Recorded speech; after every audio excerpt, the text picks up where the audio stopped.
For the ones who get it done, the most important part is the one you need now. And the best partner is the one who can deliver.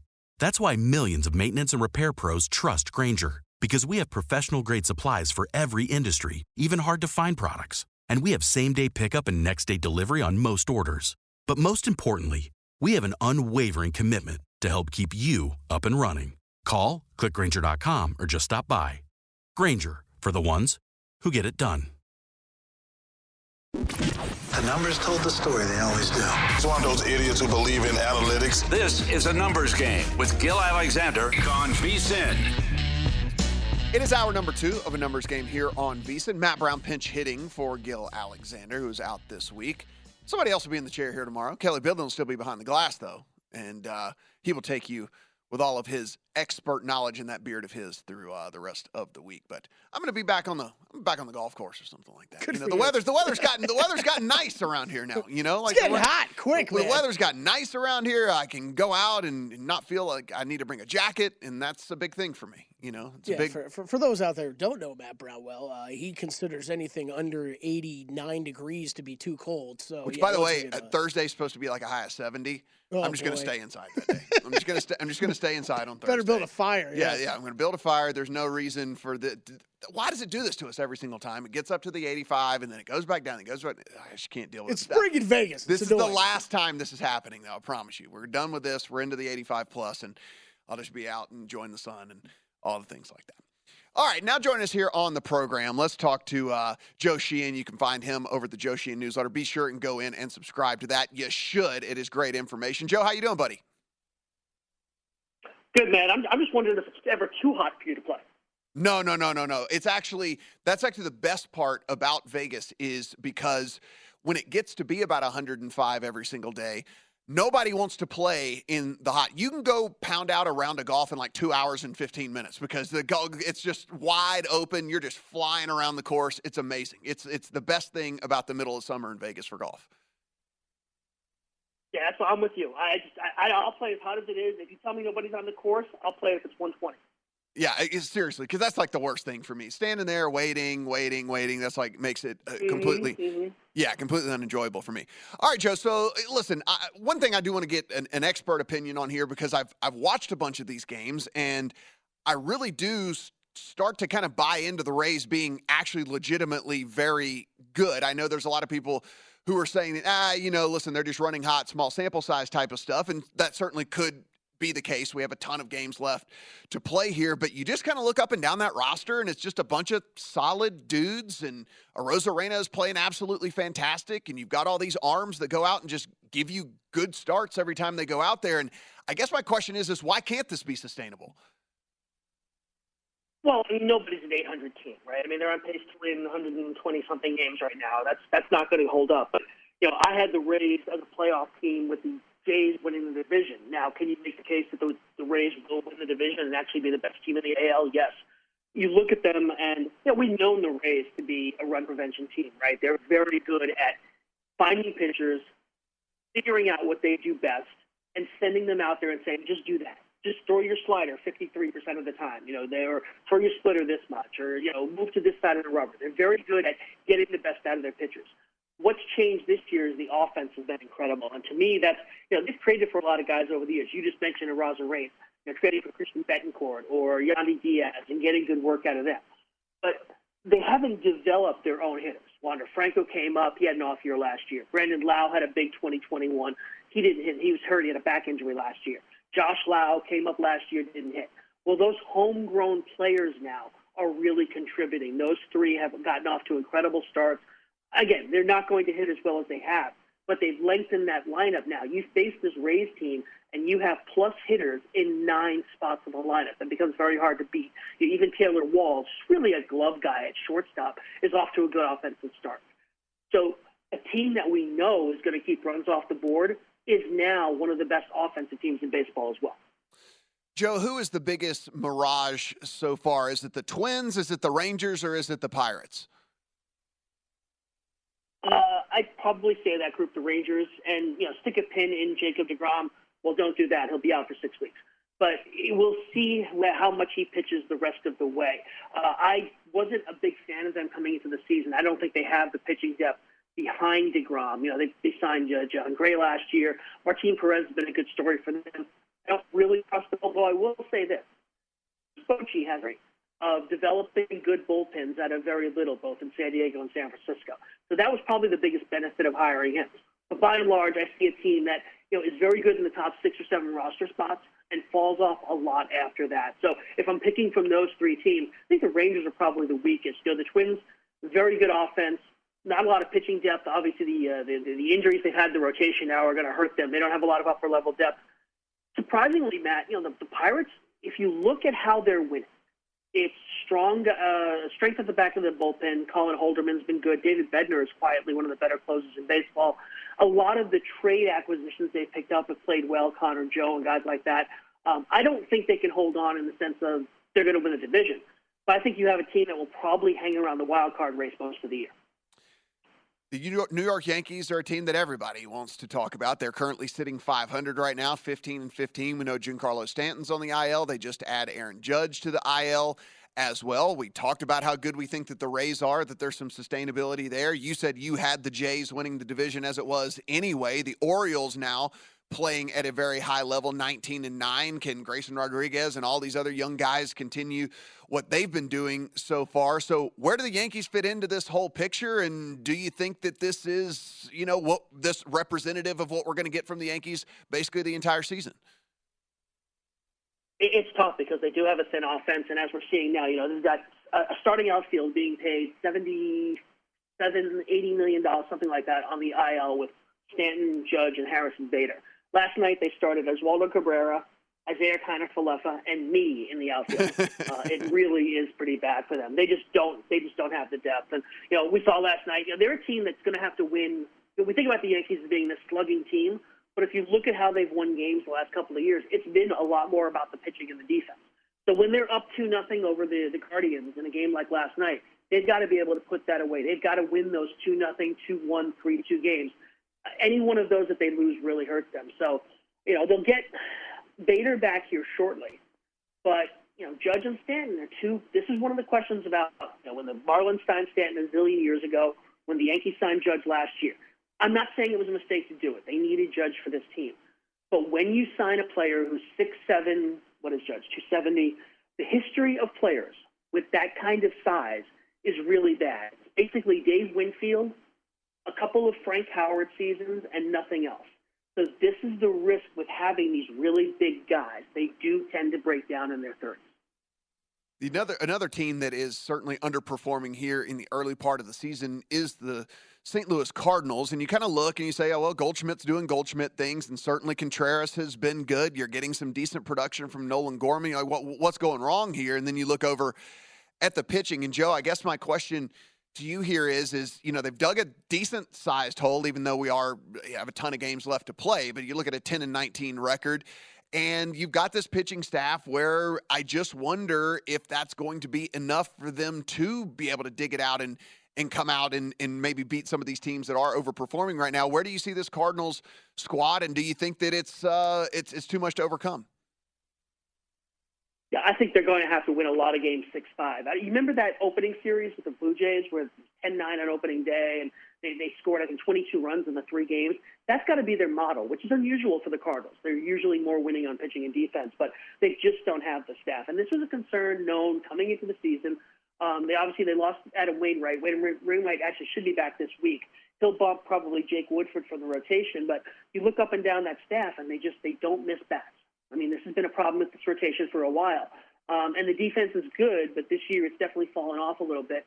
The other issue, of course, is they have so many. One of the things that I've seen is, okay, you basically got 9 guys for 6 lineup spots every day, and none of them are really bench players. It's guys who should be in the lineup, Alex Burleson or Paul DeJong, guys who are decent players. And what they're doing is they're rotating so many of them in and out that nobody can really get established. Nolan Gorman's off to a great start. We saw they just sent down rookie Jordan Walker. Walker, his overall line was fine, but he's just learning right field and not doing it very well. They've got to figure out who they're going to go forward with offensively and who's going to be relegated. They've got to start getting guys like Nootbaar and Carlson into the lineup every single day. This is something I don't think Ollie Marmol's done a very good job with early this season. Figure out the offense, then I think you score a lot of runs. Look, the Pirates are not going to continue to win 2 out of every 3 games. I think this is a winnable division. We was talking about this online last night. I believe the Cardinals are like plus 310 to win the division right now, and I love that. As far as like a current future, I think the Cardinals will still end up winning this division. Joe, we got these yes-nos on to make the playoffs. We know that Bryce Harper is coming back for this Phillies team a little bit ahead of schedule. They are about a coin flip to make the playoffs. The yes, minus 105, the no, minus 115. Do you think the defensive woes are going to be too much for this team to overcome, or do you still like this Phillies squad long-term? Yeah, with Harper having to DH, of course, now that he's come back, you're talking about Castellanos and Schwarber in the outfield corners. Brandon Marsh is, that's a lot of ground he's going to have to cover there in center. He's been a great story in the early going. It's a bad defense. Trey Turner's good, but other than that, it's a pretty weak defensive infield as well. So, yeah, they're going to give up a lot of hits on balls in play. I don't like the depth at all. Without Ranger Suarez, who's also on his way back, their back of the rotation's been tough. I didn't have them making the playoffs at the start of the year, and nothing I've seen in the first 5 weeks here has changed that for me. So I take the no there. You can find Joe over at the Joe Sheehan Newsletter over on the Twitter machine at Joe_Sheehan. Joe, thanks for the time today, buddy. Do appreciate it.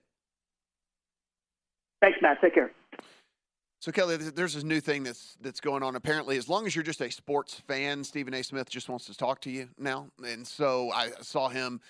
Fat Joe was on there last week because, he's in New York. Now he's got Snoop on here just because he's a sports fan. So it seems like Stephen A. is reaching out and he just wants to kind of be in that crowd now. He wants to be able to say like, oh, no, yeah, I text with Snoop and Fat Joe all the time. He just wants to be in the cool kid crowd now. So just get him on the show. Let's talk sports. Hey, whoa, Snoop Dogg, potential new NHL team owner, okay? Or partial team owner. Yeah, he's part of a bid for the Ottawa Senators. How much money do these guys make doing their music? I was in the wrong career, probably because I can't sing or I can't rap. Let's talk some more divisional odds when we come back here on A Numbers Game.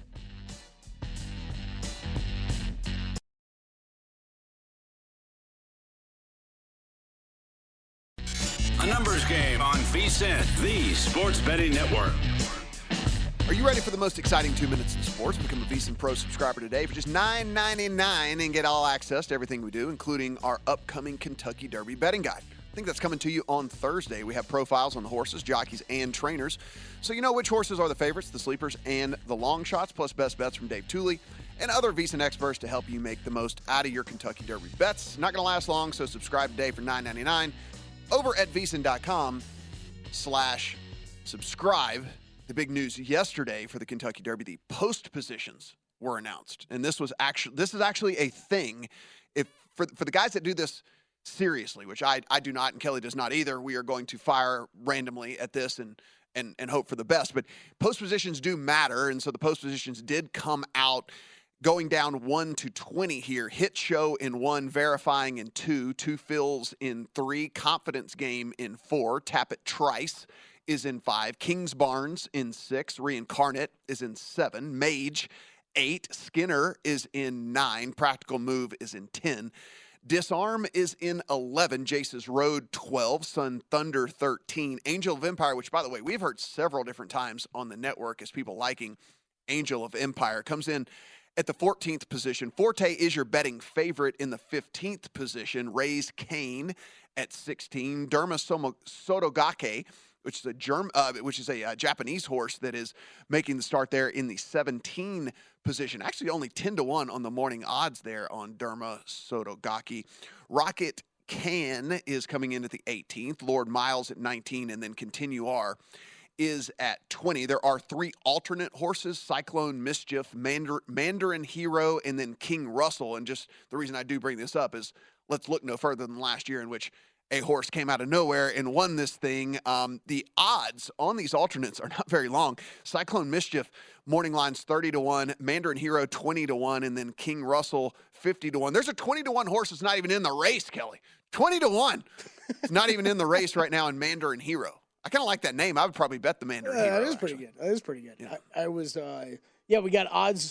Circus Sports, they posted odds today. What'd you bring up yesterday? Boyd has them up too. Yeah. So the for sports bettors out there, you can if you're not into pari-mutuel odds, you can find odds to lock in now. I was about to say, if you are new to horse betting, if you are doing this, very, very casually, or if this is your first time ever, just remember, if you were to bet this today, that does not mean, unless you were at a fixed odds place, that does not mean that's the odds that you're going to get the horse at. It is whenever the gates open. Pari-mutuel betting, everyone bets into the same pool, and then that's how the odds change. And so just remember, if you're new to this could be a horse that looks like you're getting, I'm going to bet this 50-1 horse. And if everyone starts betting that 50-1 horse, and by the time the gates open, it might be 15-1. So just realize that you won't really know who the long shots are and all of that until we get a lot closer to this race going off. So keep that in mind as you are betting on the Derby, which you will. We're all going to do it. Everyone's doing it. You might as well do it. Kelley, we did miss one AFC division before we get over to the NFC divisions, and I want to talk about, of course, the AFC North. And this is a pretty interesting division we talked about the division of death last year, and that didn't play out. Could this be the division of death this year? We have the Bengals, we have the Ravens, we have the Browns, we have the Steelers.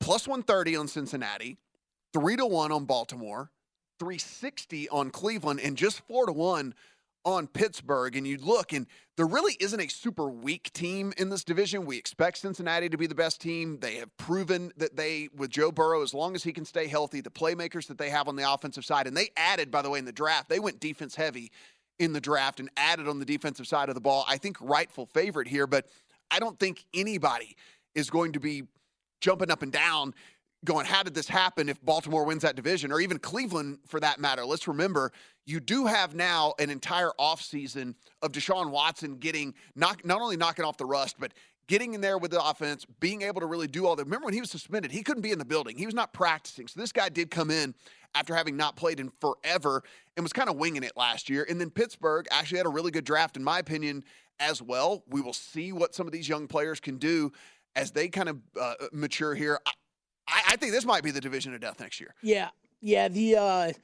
Look, I know the Steelers had a good season last year. I got called out for this on Twitter yesterday, so I'll mention it now. Mike Tomlin never had a losing season. We got to keep that in mind. You're only going to hear that. You've never heard that, yes. 490 more times before the season actually starts.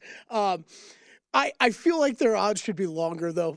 I still don't think they stack up with the rest. I think I wouldn't be shocked if the Browns won this. I think I'd be shocked if the Steelers won this division. Just in year two of Kenny Pickett, I think it's asking a lot for him to take that big of a leap forward. I think these odds are about right, though, Matt. You and I have been high on the Bengals for years now. That's not going to change. That's not going to go away. Ravens, Browns, I think they're second and third. And yes, I would put the Ravens a half step ahead of the Browns. So I think these odds are pretty spot on to me. Yeah, if Cincinnati runs pure, meaning Burrow stays healthy, the big offensive weapons stay healthy, they don't lose anything massive on the defense side of the ball, they should win the division. We know that football doesn't always run pure, and so some of these guys are going to end up hurt. They're going to miss games, and is that enough for a Ravens to sneak in or a Browns? I think the Browns, I'm not going to say that people are sleeping on the Browns. The odds obviously don't say that they're sleeping on the Browns. It's plus 360 for them to win the division, but I think they should be considered a lot bigger of a contender than maybe just the general public is, because, again, this is Deshaun Watson, before all the nonsense, this was a quarterback we were talking about in the same breath with all of the other superstar quarterbacks in the NFL. And out of sight, out of mind, all the things that were going on with him off the field. And then that changed, I think, maybe our perspective of him as a player, but I don't know if it necessarily should. I think that I kind of write off a lot of that last year with a dude that just hadn't played in forever and didn't know his teammates. And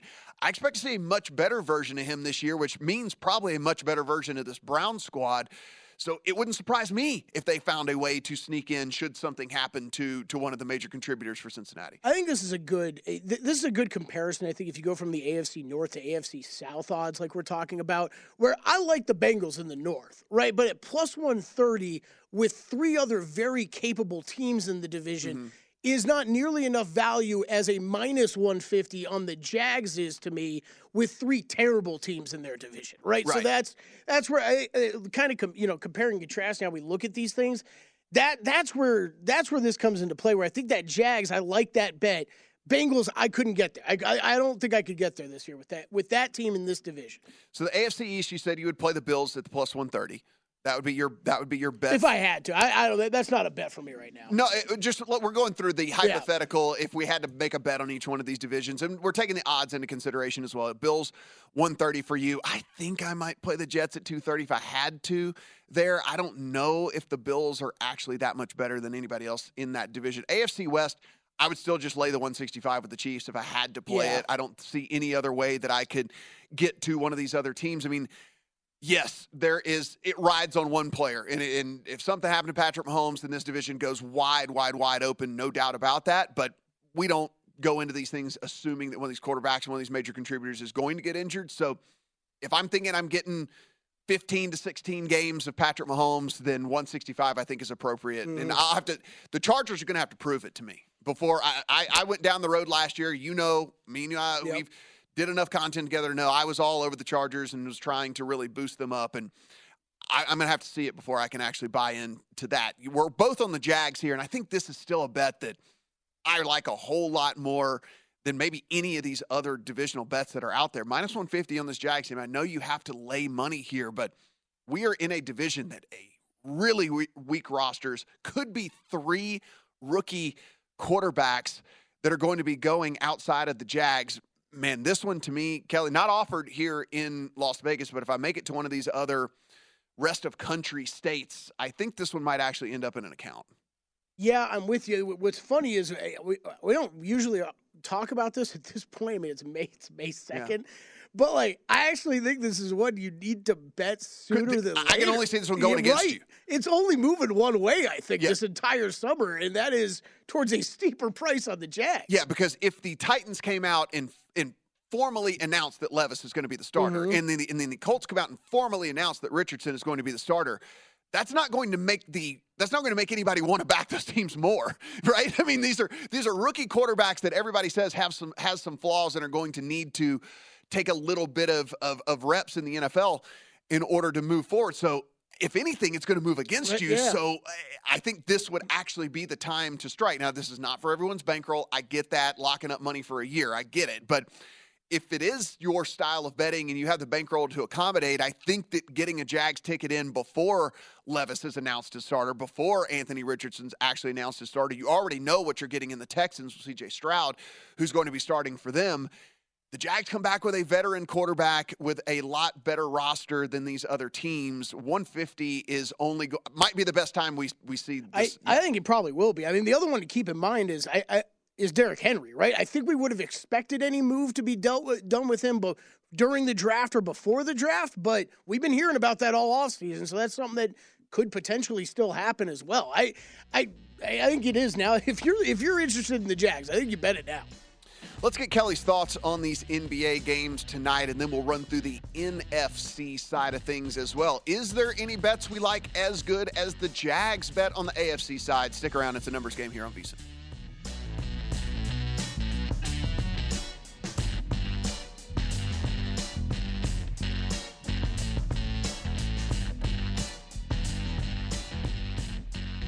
A numbers game on VSiN, the sports betting network. Become a VSiN Pro subscriber today and get a daily email recapping all the best bets from our show hosts and guests. You also get unlimited access to our VSiN.com picks page. Sort picks by sport, matchup, event date, and more. Check the top VSiN experts leaderboard to view the betting records, profit, and ROI. See which VSiN expert has the hot hand for VSiN Pro picks, betting splits, power ratings, plus 24/7 video access. Become a VSiN Pro subscriber today. Sign up now for only $9.99 at VSiN.com/subscribe. Kelley pulled back the curtain a little bit yesterday, and the reason you will see he and I and Wes Reynolds at the top of that thing every now and then, and it looks like that we are the best bettors in the entire world, is because we will hit a golf outright, and then it just rockets us to the top of that leaderboard. It doesn't even matter what. It'll be like 1 in 19, but it's like we're thousands of dollars ahead of everybody else. Disregard the 3 and 13 part of the record. Yeah, we just rocket to the top of that leaderboard. So we have a little bit of an unfair advantage with all of the golf bets that we put in for sure. All right, let's head over to the NFC East. We continue on with these divisional odds, and because I think that there are a little bit of value, and we just talked about the Jags, and I think this one might be for me as well, Kelley. I understand the Cowboys are certainly going to come into the conversation. They are plus 175 in that division. The Giants, who made the long-term commitment to Danny Dimes. What will they get done with Saquon Barkley? We shall see. They are 5-1. Washington Commanders, who are going to head into this season with Sam Howell at starting quarterback, are 9-1. But the Eagles just sitting there at still plus money, plus 115. It was already a stacked roster. It was already coming back with all of pretty much every single key contributor. I'm not even worried about Miles Sanders. You bring in DeAndre Swift. He's actually a more versatile player, in my opinion, as it is anyway. And then you knock it out of the park with the draft like they did. I think catching plus money here for this Eagles squad, we have to assume health, guys. Always assuming health is a pretty good bet here. I actually like them as the favorite in this division, and I would have thought that they'd be a little bit of slight minus money. I know the Cowboys are always going to draw interest. They are the Cowboys. They are America's team. They have a big fan base, and the fan base is located across the entire United States, including a bunch of legalized sports betting states where they're going to get futures bets placed. But I like the Eagles. Give me the Eagles at plus 115. And again, if I make it to one of those states that we were talking about, I'll probably put this in the account as well. Yeah, we got none of these available in Vegas. Not yet. Not yet. That stinks. Not yet. This would or will be bet number 2 for me. I'm with you, Eagles. This one doesn't make any sense to me, Matt. Like this is. We do this a lot. Like JVT will do, and I will do this a lot when we're talking about basketball spreads, right? NBA spreads, and comparing them to what they were the last time teams matched up or something like that. Look at what these odds were last offseason. They were around similar numbers, right, with the Eagles and Cowboys, where they're at. And what did you see last season? You saw this Eagles team really grow up, come into form, make a Super Bowl, and we're seeing these close of odds again this offseason. I'm with you. This is a bet. Eagles at plus money. I don't get that one. I would be betting this one right away. Yeah, this is not to say that the Cowboys are going to be a bad team. No. The Cowboys can be a good team. They can still make the playoffs, all of that. But to win this division and overcome the Eagles, I think it's another one of those deals where, unlike we're talking about in some of these other divisions where, yeah, you could see these other teams creeping in, I think it would take a serious injury on the Eagles side of things for me not to believe that this team is the clear favorite, much clearer than a plus 115 number that is currently on them right now. The Cowboys can be perfectly fine. I think the Cowboys will be perfectly fine. I think they'll probably make the playoffs. I'm not going to discount them from that aspect. But and I also kind of look at this as a 2-team bet, right? Like, I don't see the Giants or Washington playing any sort of role in this whatsoever. So we're kind of making a head-to-head bet on this, and I'm getting plus 115 in a head-to-head. I was just going to clean that up because I guess the way that I just spoke about that, I am speaking about it exactly like that. It is a 2-team bet. Yeah. If for some reason the Giants, I guess, come out of nowhere and win this, I don't know if I can really factor that in because I guess there is a small possibility of that you got to keep in mind. But for basically a 2-team matchup bet, I don't get this kind of price. I mean, the Cowboys to win this division, Matt, the defense is going to have to play just as well as it did last year, and Dak Prescott's going to have to look like he's one of the best quarterbacks in the league. Mm-hmm. And I just don't know what has led you to believe that Dak's going to look like that in 1 year's time, right? Exactly. We've seen flashes, but flashes aren't going to win you divisions over a team as stacked as the Eagles, right? Like, you got to see that week in, week out, and I don't know. Until I see it with my own eyes, I like the Eagles a ton right there. NFC North is the Lions at plus 110. Yes, the Detroit Lions are plus 110 favorites to win the NFC North. The Vikings at plus 350, the Bears plus 350, and then the Packers at 5-1. Now, this is a favorite I don't like in a division because I think that this number is not indicative of how close these rosters are, in my opinion. I do agree that on paper, the Lions do have the best roster of anyone in this division now that Aaron Rodgers has left. But I do not think they are a plus 110 when everyone else is 3.5-1 or longer. I actually think that all of these teams are much, much closer to the Lions. I would bring them back to the pack here. I get it. Kirk Cousins, older, doesn't have a ton of weapons now. Thielen's out of town, et cetera, et cetera. I get that. I fully understand. The Bears were not on a week-to-week basis, didn't have any sort of offensive production about half the time. I get that as well. And then the Packers don't have Aaron Rodgers anymore. But what if Jordan Love is good? And if Jordan Love is good, that roster's not all that bad and certainly not that far of a difference between the Lions and the Packers as far as this goes. So for me, I think if I had to make a bet, I'd probably bet the Packers. Like, what if I would be betting that year 4 Jordan Love after sitting and the limited amount of stuff that we've seen from him in preseason, when he did have to get in regular season, he didn't look terrible. Now he knows he's the starter. He's the guy, not looking to sit over on the sideline anymore. I think if I was making a bet in this one, I'd probably take the long shot Packers in this division. I think it's much more up for grabs than the odds indicate. This is one I'm not running to make right now, Matt. I'll wait for the summer to play out here a little bit more. We've heard some rumors about maybe their star running back getting traded, but Vikings, I would be back on again for like the back on the Vikes, year baby. in a row. Yeah, back on the Vikes. But it's all the price, right? Like this is the same thing. Let's compare this division to what it was a year ago. We basically made this. I made a bet on the Vikings last year where you at basically this same number when the Packers were essentially in what the Lions slot was with Aaron Rodgers on that team. I'm more scared of what that Packers team was a year ago than what this Lions team is this year, even though I think they could be I think the Lions could be good. But Vikings at plus 350, there's too much there for me to pass up on that again. NFC West, the 49ers. Yes, the 49ers, who don't know who's going to play quarterback for them, are minus 150 favorites in this division. Seahawks are plus 225. Rams are 6-1, and the Cardinals are 25-1. Wipe the Cardinals off of this. They're going to be one of the, if not the worst teams in the NFL. So 3-team race. If you don't believe that the Rams are going to bounce back, okay, let's say it's a 2-team race between the Seahawks and the 49ers. I still would be betting the Seahawks over the 49ers in this one. I would still even probably bet the Rams before I would even bet the 49ers in this division, strictly based off of what I just said. Who is going to play quarterback for the 49ers? We do not know who is going to be under center, and of the names we do know that are possibilities, it's going to be one guy coming off a major injury, another guy coming off of a major injury to his throwing arm, and then a retread and Sam Darnold. Like, what are we doing minus 150 on the 49ers here at the most important position in all of sports is the quarterback position, and that is the one thing that they have a question mark around. That's wild to me. I think the Seahawks would be the bet here. I think the Rams would even be the bet here over the 49ers just in a divisional based off of the odds here, guys. We do these bets based off of the odds, not off what we think that could happen on stuff on paper. This is based off of the odds that we are getting.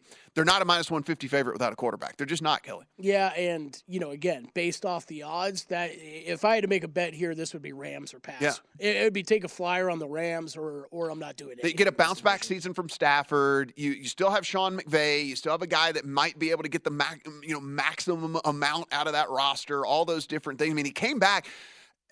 Got to think about that, right? He must think there's something there because he was about to retire, and then he chose to come back. So he must not think that this roster's completely washed. So, I'm with you. It's either it would be one of the next two, certainly not the Cardinals, or a pass for me. NFC South, anyone's division, which is why the Saints should not be as big of favorites, in my opinion, as they are. Plus 110. Falcons are plus 275.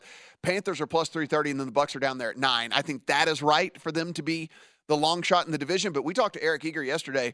He actually said he would just bet the Falcons and the Panthers to beat the Saints in this division. I think that's certainly a way that you could attack this and lock up a couple of teams where you would get a profit if one of those teams were to come out of this division. But if you want to talk about the biggest toss-up in all of the NFL, it is the NFC South, without a doubt.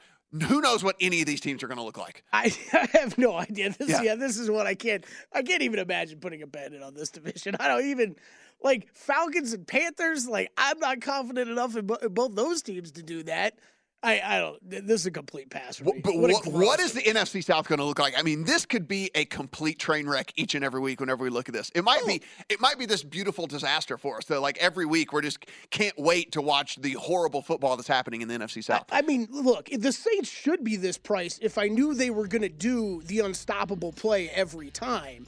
And, that's just line up old Taysom Hill under center and push forward. Everybody get behind him, push forward. We'll take 3 yards at a time, every single time. It's going to be great. Panthers, though, at plus 330. They got a good roster. It's just, can they get league average quarterback play to Bryce Young? Might be the play there in the NFC South. We'll take a look at these NBA games tonight on the other side. Close out a numbers game here on VSiN.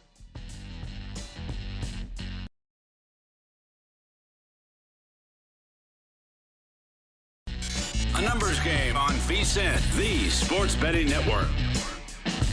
BetMGM, the king of sportsbooks, unleashes the spirit of Las Vegas with BetMGM rewards. Every time you make a wager at BetMGM, you can earn BetMGM reward points, and you can redeem those for online bonus credits like bonus bets and bet insurance tokens. And if you're planning a trip to Vegas, you can also convert your BetMGM points into MGM reward points you can use up and down the Strip here. 20 different MGM resort properties on the Strip and nationwide. Sign up at BetMGM or log on today to get an even bigger piece of the action with BetMGM rewards. Now, eligibility restrictions do apply. BetMGM and GameSense remind you to play responsibly and offer resources to help you make the appropriate choices. Visit BetMGM.com for terms and conditions. Must be 21 years of age or older. New and existing customers do get this offer. All promotional are subject to qualification and eligibility requirements. Rewards issued. Non-withdrawable bonus bets. Bonus bets do expire 7 days from issuance. Please gamble responsibly. Gamble problem. 1-800-GAMBLER. On all of that, let's kick things off with our little pro tip here. You get these once a show. You can go get all of them over at VSiN.com. And this is something we just talked about right here. And I do think this is going to play out. Now, we might be proven wrong on this pro tip, but I don't think that we will. I don't think so. If you're interested in betting the Jags for the AFC South, the number that you're getting today might actually be the best number that you're going to get. As we mentioned, I cannot imagine a ton of support coming for the Titans if the Titans choose to go with Will Levis. I can't imagine a ton of support coming in for the Colts if it's officially announced it's not going to be Gardner Minshew, it's going to be Anthony Richardson. So the thought here is you know what you're getting in the Jags today, and you don't know exactly what information is going to trickle out about these other teams, which probably will only move the sentiment of the AFC South towards the Jaguars a little bit further. So again, we're thinking that number might be the best one that you get today. Kelley, I'm looking. Heat coach Eric Spoelstra said Jimmy Butler, probably a game time decision. That's fun. So when we're trying to bet games, that's fun. Game time decision. As we sit right now, the Heat are 6.5-point dogs to the Knicks. It is a 206.5 total. And I don't want to say that makes this game impossible to handicap, but it kind of almost makes this game impossible to handicap, because if there is no Jimmy Butler, I mean, like a limited Jimmy Butler is one thing. No Jimmy Butler is definitely another. You probably have better insights to this than I do, but man, you're sitting here, the guy that has been the guy for this team. This is not a scenario where it's like if Jimmy Butler can't go, you can get X person to step up. This is not one of those scenarios like we saw last night with the Sixers where Joel Embiid cannot go, and you have James Harden, by the way, if you're too young to remember, I hadn't been paying attention, was one of the very premier scorers in all of the NBA not too far ago. Like the fact that he went for 45 last night was not out of the realm of possibility or anything. The Heat do not possess that on this team. If Jimmy Butler does not go, it is going to be very, very, very tough putt for them. So I don't know. How are you playing this, or are you just not playing this? The tougher one here is, I mean, if we just had to wait on Jimmy Butler news, it'd be one thing. But you've got the Knicks. I mean, Julius Randle, he remains questionable. I think that's more on the doubtful side than probable of questionable, but still questionable. Jimmy Butler, by the way, officially listed as questionable. But like you said, Spo did say game time decision. I wouldn't expect any information before about an hour before the game then on him. The one that was really kind of concerning that popped up yesterday, if you're a Knicks fan, is Jalen Brunson got put on the injury report as questionable with an ankle. So I would expect he goes. But, man, this is too tough. For betting tonight, Matt, like I can't side total. All this gets affected. Player props even. With how much usage these guys get. When you talk about a Jimmy Butler and a Jalen Brunson, like it is really difficult as we sit here this morning. I know that's a really cop-out, horrible answer. But this is what I'll just be watching, rooting for the Knicks. I do have a Knicks series bet, smaller bet in on for them. So I'll be looking for them to even things tonight with Miami. But this one's really tough to bet. I think the later game, a much better, more fun betting game tonight. Let me give you the if this and if this then this statement for this game, which is like everyone's going to forget by the time this comes around anyway. But so if Jimmy Butler does not go and if Julius Randle does not go, which I think is most likely going to happen, Obi Toppin is going to be inserted into the starting lineup for the Knicks. That means if you have Jimmy Butler who's not taking these high percentage shots inside the arc and he's able to get in all of you would expect more misses from the Heat just in general because you're not taking as high percentage shots. And Obi Toppin, I think, is a really good rebounding prop bet. Okay. If again, he's in the starting lineup for Julius Randle And if we don't have Jimmy Butler in there, I would still probably play it anyway, so long as he's in the starting lineup for Julius Randle. But Obi Toppin is a guy that is, I think, if the rebounding prop is set, let me just go ahead and throw it at 3.5 to 4.5. If it's 4.5, I think I would probably play the over on it. 3.5, I would definitely play the over on it. He's going to get more minutes. We know he's going to get about 30 plus minutes in this game if he's starting in place of Julius Randle. And again, if Jimmy Butler is out or even Jimmy Butler is severely limited, I think it's going to create more bad shots for the Heat. I think there's going to be more rebounding opportunities. I think there's going to be more clanks off the rim, and I think Obi Toppin would be a decent bet for that one. But again, I know that's an if, and whatever, and those aren't really always the best. Look at that late game. You said there's a little bit betting opportunity here. 4.5 in favor of the Warriors. 227 is your total. If you want the Lakers on the money line, you think that they win this thing outright, plus 160 there. Yeah, it was disappointed when the series price came out, Matt, because I was looking to bet the Lakers in this series, but I thought I'd be getting closer to about plus 170, plus 180 with them. Thought that the Warriors would be about minus 200 favorite in the series price. Not seeing that. I do think this game one though. I think there's a big opportunity for the Lakers. Drew talked about it earlier on the show. I agree with him.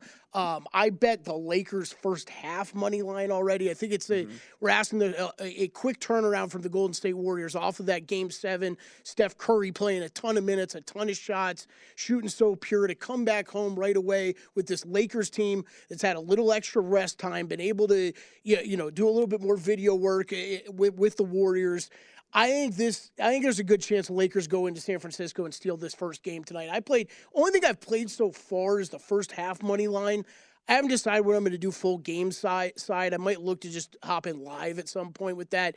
I also like Drew's underplay though. That's something that I'm probably going to land on as well. Waiting to see where this number moves though. Right now, it really hasn't moved too much between 227, 228. Actually, now we're starting to see some of those under bets come in, more flat 227 in the market right now. So, yeah, under, I might also play that. I might play that actually right as soon as the show ends tonight. Yeah. I think it's a lot asking Golden State to come back and really have a high-level offensive performance in this game.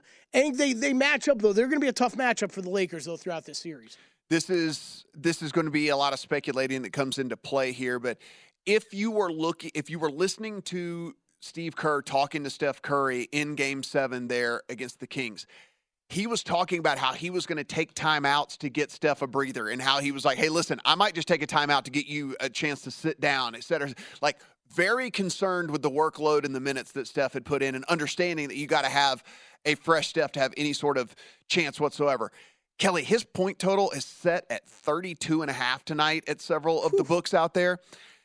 If you believe that the Lakers could possibly win this game and maybe even get out to any sort of big lead at any point later on in this game, if you think that this line is way off, if you think this is not appropriate of what this game should be, I think Steve Kerr gets Steph to the bench as quickly as he can and doesn't just burn minutes on him if the game gets out of hand. If the game, and again, 33 points on a point is a lot anyway, right? I mean, to score 33 points in a game is a lot anyway, and it's certainly much, much harder to do if you're playing not your full allotment of minutes. And so just something to keep in mind if you are out there believing that the game might play out in that direction. Yeah, I think that's a good point to make, and I did just see some numbers flash here on this Heat-Knicks game. So let's circle back, Matt, because, of course, we have Jimmy Butler participating in shoot-around this week. Okay. Now, what does that mean? I have no idea. Because Joel Embiid shot around yesterday, too, but we're passing along information, people. We are passing along information. Do with it what you will, right? I mean, we're just trying to make you a more informed better here. Guess what? I could participate in the Heat's shoot-around, too. That doesn't mean I'm going to be very effective on the court. I can assure you I would not be very effective. We've still got to get the free throw bet done. We still got to get the field goal thing done. We still got to get all these different things done. But I can assure you I would not be very effective at all. That's not going to happen for me. We will have long shots a little bit later today. We thought we might be able to get to some golf. Not going to be able to squeeze it in. So if you do want to tune in a little bit later this evening, me, Kelley, and Wes will be able to run through our full thoughts there of the Wells Fargo over at Quail Hollow and see if there's anything that we might be gleaning. Early returns for me, Kelley, maybe 3 or 4 outrights that's about going to be about it. I think that's where I'm going to be at. Yeah, one interesting thing I'm just noticing here today, Patrick Cantlay switching caddies. We'll discuss more. Wes Reynolds, I'm sure we'll have a What does it breakdown. mean? What does it mean? Will he putt better because he has a new caddy? Who knows? We'll see. Wes will have some sort of insight on it. There's no doubt about that. Appreciate you guys letting me be on the desk here for our numbers game last couple of days. Stick around. It's on Bydlon.